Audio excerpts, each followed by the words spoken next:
Richard Nook Schoenfeld wanted to be a writer, but he would write about concert touring, not his beloved Yankees. Then he developed a gift for concert lighting, and the list of acts he worked with spans generations and genres. Who would guess that he would meld both passions so perfectly?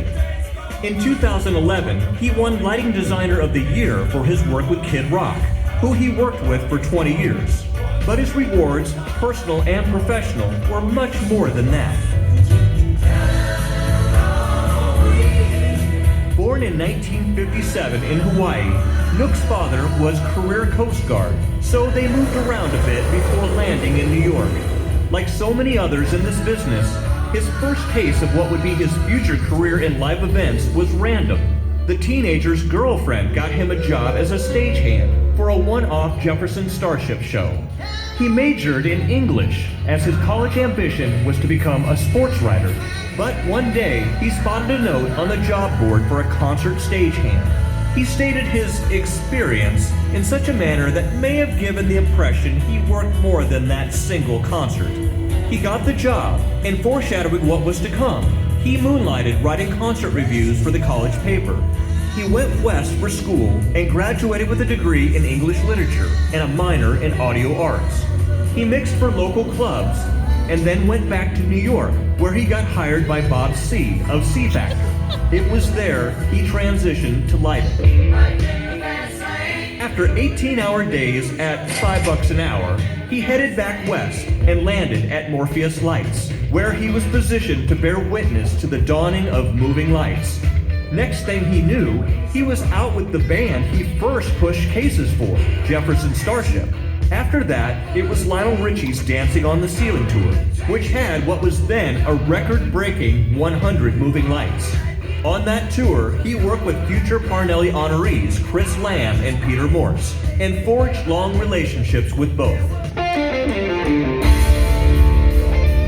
When the 1990s arrived, the student had become the master, and he was doing his own design work. A big one was the Eagles' Hell Freezes Over tour. He would later say he yawned a lot, as it was a band that was quite predictable.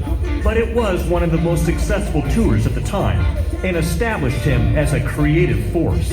Through it all, Nook never gave up writing. He wrote a column in a short-lived industry magazine where his prose caught the eye of Terry Lowe. Terry called him and offered him twice what he was getting to come over and be a columnist for PLSN. It was cool because it allowed me to buy a Ford Explorer, Nook quipped. Despite demands for his lighting designs, he would be judicious in his choices. He was known to turn down established acts for the thrill of working with new ones.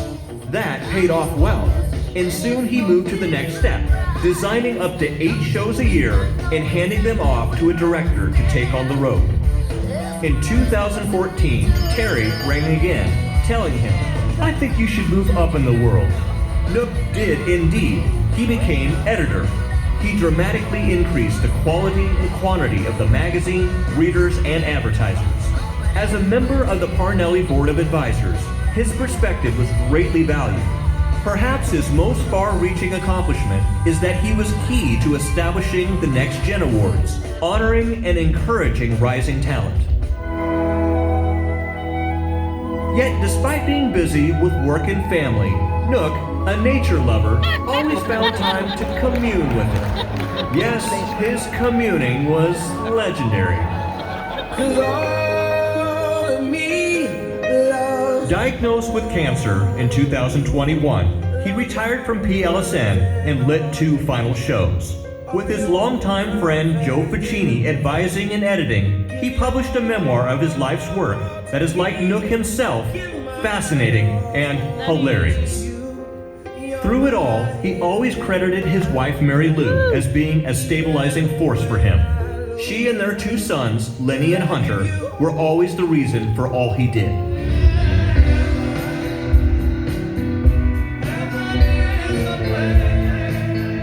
Designer, director, editor, writer, but he was most proud of mentoring.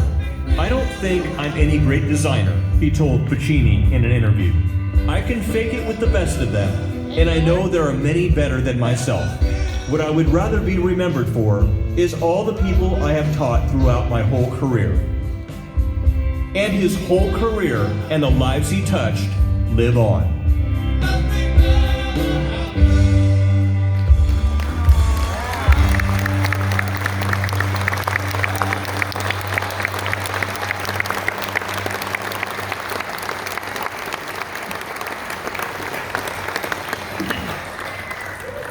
Now I'm honored to announce that the Parnelli Board of Advisors has elected to change the name of the award that Nook took home himself in 2011. It's now called the Nook Schoenfeld Lighting Designer of the Year Award to honor his memory.